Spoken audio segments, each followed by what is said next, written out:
Hey everybody, this is Andrew from MobileBurn.com taking a look at Redbox Instant. Now, before we continue, keep in mind that this is in private beta, so you need an invitation code to get in. I'm just giving you an idea of what to expect once you're able to access the app. On the right-hand side, you see the Android version of the app, which has a couple of more features, and on the left is the iPhone.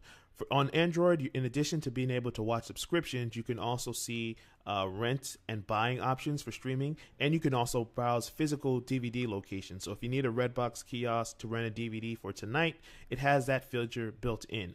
On the iPhone version, you just have settings, the home screen, and then you have your My Redbox section, which is also available on Android.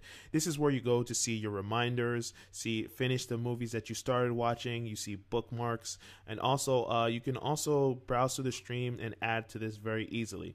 For instance, when you're browsing in the stream on the iPhone version, you're just scrolling through, you tap on something and you can get a synopsis, ratings, and you can watch it now. You can also get information on the actual movie rating. When you tap in the right hand corner, it adds to the bookmark section. This is your watch history that I'm showing you right now, but when you switch over the bookmarks, you'll notice that that movie that I just saw, Harvard Park, has been added, and I can watch that now.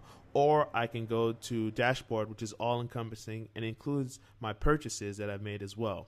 Now, the streaming quality in terms of picture and speed were both surprisingly very good. I tested on LTE and Wi-Fi. On Wi-Fi, it was practically instant. On LTE, it was less than a second, but still very fast. You can seek forward or backward with relative ease, and when you tap on the little 30-second button on the back, it goes back 30 seconds, and it does an incredible job. This is an error message that I got a couple of times on the iPhone version. I'm not sure why I was unable to stream, but I'm sure it's just a beta version that's going to be resolved once the regular one comes out. Moving on to the settings, you can actually filter the listings. So if you want to see comedies, dramas, documentaries, things like that.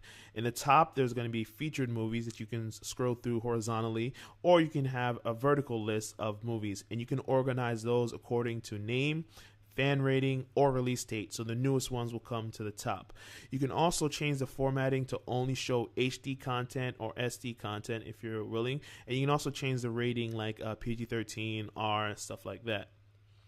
Now, this is the Android version. Like I mentioned, this gives you the option to rent or buy a film. So if you rent a film, you get the option of watching it for 30 days. Prices will vary, but generally the SD is going to be about $3.99 or $4.99, and HD content is going to be $5.99 or more. Once you start watching it, you have 48 hours to finish, and if you don't finish it, then you lose access to that. But you can also get the option to buy it for like $16.99. This is different from Netflix model, which basically says you pay us one monthly fee and you get access to all of our streaming content.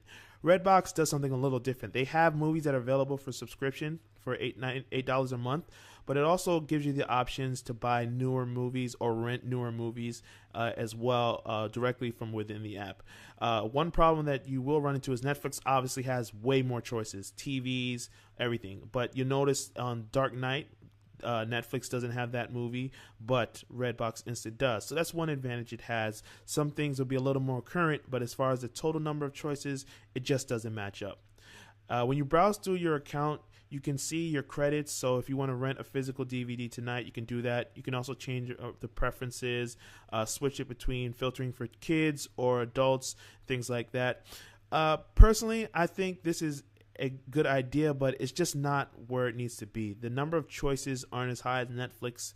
You have to pay to get the newer movies, which kind of defeats the purpose. The whole knock on Netflix is that it has older movies, but if you're going with Redbox, you're getting newer movies, but you're paying way more. That's not the thing that you want right now, but who knows? It might be in the future.